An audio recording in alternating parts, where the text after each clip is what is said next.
in China. Might be a bit of a squeeze.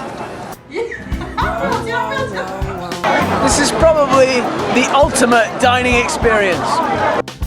Wow, I can't help singing once I'm moving on a bike, plane or train, but there's something about this moving that's been wrecking. So I've come to the Henan Province, which is about an hour and a half south of Beijing, and for what I've read, it doesn't seem to be too touristy. But having said that, it does have the Shaolin Temple, it does have the very first Buddhist temple in China, and supposedly it is one of the birthplaces of the whole Chinese civilization. And considering it's a civilization that's got about 5,000 years of history, I guess they're not doing too bad.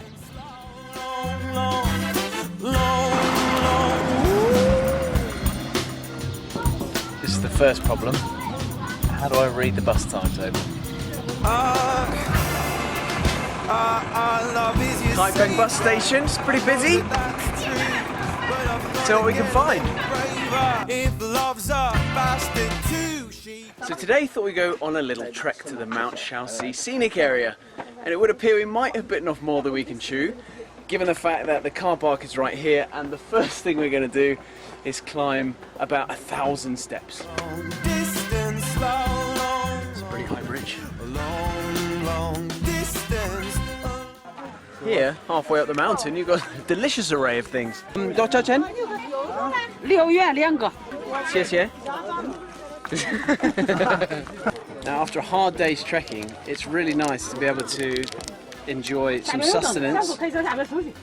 And the sustenance in this case is an egg soaked in tea, which looks quite revolting, but I'm sure it's delicious. To be fair, it just tastes like an egg. We were in the bus station trying to buy some bus tickets, and Yan came to help us. What do you think are the two best things about China? China has a long history, 5,000 years. Yeah, that's quite a lot longer than my country. Yes, yes. The second thing, our food. Your food? Yes, our food. So breakfast this morning is made by this lady here, making some jiaozi, or dumplings. Like that? Yeah, she's definitely keen on that.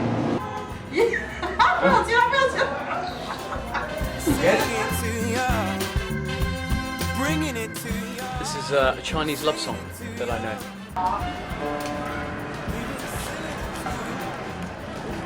A bit rusty. I'm stood in a very important Shaolin Temple that was supposedly built 500 years after the birth of Christ, and it doesn't feel like a temple at all. It feels like I'm in Alton Towers or something. And this man wants to take my picture, so excuse me for a moment. It could be here a while.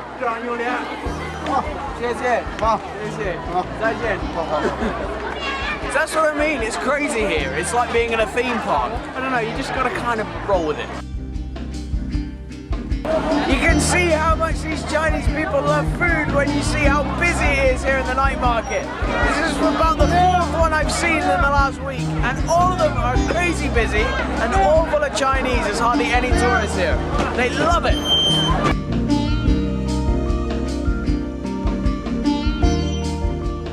We're at the Longmen Caves today. You can see behind me there are so many carvings, it's amazing. I can't imagine how many thousands of hours of work must have gone into it. There's no getting away from it, there are a lot of steps in this cave system. But one little peculiarity here is that a lot of the faces, when you get into the detail of it, are missing. A lot of them have been defaced from the Cultural Revolution, and also from some of the collectors that have taken the faces or taken the heads back over to the museums in New York and Japan and continental Europe. So on the way back to Beijing now, Henan has treated me to a very tough set of warriors that have smashed swords over their heads, some food that would make Margaret Thatcher squeamish, and actually some of the nicest and most genuine and helpful people I could have possibly wished to meet.